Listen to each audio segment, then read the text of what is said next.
শীতের রাত, উনি মাগরিবের নামাজ এশারের নামাজ পড়ে একটা মসজিদে শুয়ে পড়লেন, আর শুয়ে শুয়ে হাদিস পড়তেছেন। কি পড়তেছেন? কথা বলেন। আর মনে মনে ভাবলেন রাতটা মসজিদে কাটায় দেই, ফজরের নামাজ পড়ে আবার বেরোবো। কিন্তু দারোয়ান এসে বলে মসজিদে থাকতে পারবেন না, ওঠেন।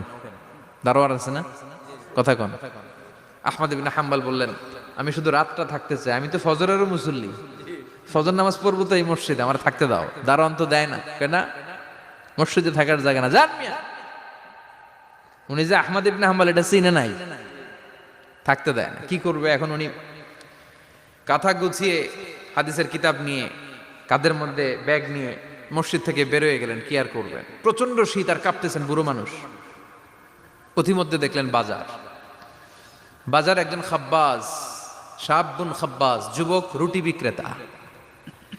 সে রুটি বিক্রি করে, চুলার মধ্যে রুটি সেকে। সে যে সালাম দিল আসসালামু আলাইকুম, যুবক বলে ওয়ালাইকুম আসসালাম। আহমদ ইবনে হাম্বল বলে যুবক আমার যাওয়ার জায়গা নেই, সফরে বেরিয়েছি, খুব শীতে কষ্ট পাচ্ছি, রাতে যদি তোমার এই চুলা থেকে একটু আগুন পোহাই কোনো সমস্যা? যুবক বলে না না সমস্যা না, আহলান ওয়া সাহলান, খোশ আমদেদ, আসেন আসেন, আপনি আগুন পোহাইলে আমার সমস্যা কি? সুবহানাল্লাহ পড়েন। আল্লাহ শুকরিয়া করে উনি বসলেন আর আগুন পোহাচ্ছেন। আর খেয়াল করলেন যুবক রুটি বানায় আর পরে আস্তাগফিরুল্লাহ, রুটির দলা বানায় পরে আস্তাগফিরুল্লাহ, খামির বানায় আর পরে আস্তাগফিরুল্লাহ।